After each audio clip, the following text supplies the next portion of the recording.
Hello friends, welcome to Chettinad அம்மணி சமையல். இன்றைக்கி நான் பார்க்க போகிற வீடியோ வந்து எல்லாருக்குமே ரொம்ப யூஸ்ஃபுல்லாக இருக்கக்கூடிய ஒரு வீடியோ தான். மல்லிகைப்பூ பிடிக்காதவங்களே இருக்க முடியாது. எல்லாருக்குமே மல்லிகைப்பூ ரொம்ப பிடிக்கும். நம்ம வீட்டில் மல்லிகைப்பூ செடி இருந்தால் அதை எப்படி நம்ம கொத்து கொத்தாக பூக்க வைக்கலாம் அப்படிங்கிற ஒரு வீடியோ தான். ஸ்கிப் பண்ணாமல் பாருங்கள். பார்த்ததுக்கப்புறம் செட்டிநாடு அம்மணி சேனலை சப்ஸ்கிரைப் பண்ண மறக்காதீங்க. கண்டிப்பாக ஒரு லைக் கொடுங்க. இந்த சீசனில் இதே போல் செஞ்சீங்க அப்படின்னா நிறைய பூக்கள் கொத்து கொத்தாக பூக்கும்.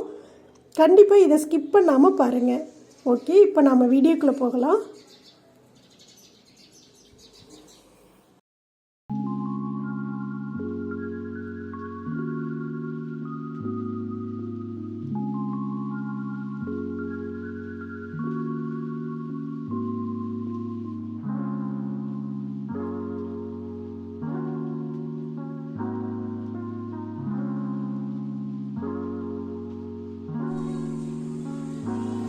முதல் நாள் இதே போல் செடிகளை வந்து நல்லா கட் பண்ணி விட்டுருங்க.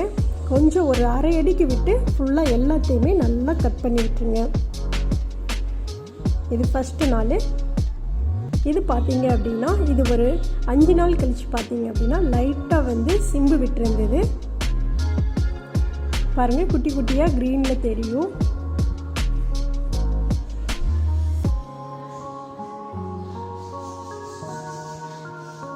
இது கொஞ்சம் பெருசாக, அந்த சிங்கு வந்து கொஞ்சம் பெருசாக வந்திருக்கும். இது வந்து 13ஆவது நாள் இதே போல் நல்லா குட்டி குட்டியாக அழகாக வந்திருந்தது. இது பார்த்தீங்க அப்படின்னா கரெக்டாக 20-25 நாள் வரைக்கும் ஆயிடுச்சு. இது பார்த்தீங்கன்னா ஃபுல்லாக கொழுந்து விட்டு நல்லா தலைய ஆரம்பிச்சிருச்சு. கொஞ்சம் கொஞ்சமாக மொக்கு வந்து கொஞ்சம் கொஞ்சமாக வைக்கிது. பாருங்கள், குட்டி குட்டி மொக்கா நிறைய வச்சுருக்குது.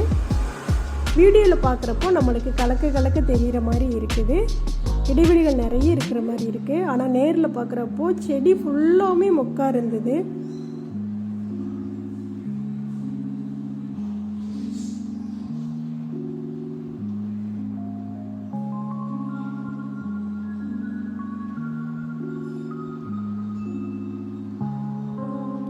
இதே போல் இந்த சீசனில் நீங்கள் மல்லிகைப்பூ செடி வச்சுருந்தீங்க அப்படின்னா நீட்டாக அழகாக ஒரு அரை அடி விட்டுட்டு கட் பண்ணி விட்டுருங்க. அதிலிருந்து நிறைய கொழுந்துகள் விட்டு தலைய ஆரம்பிக்கும். நிறைய கிளைகள் போகும். நிறைய கிளைகள் போக போக நம்மளுக்கு நிறைய மொட்டுக்கள் விற்கும். ஸ்கிப் பண்ணாமல் பாருங்கள் கடைசியில் எவ்வளோ பூக்கள் பூத்துருக்குதுன்ட்டு.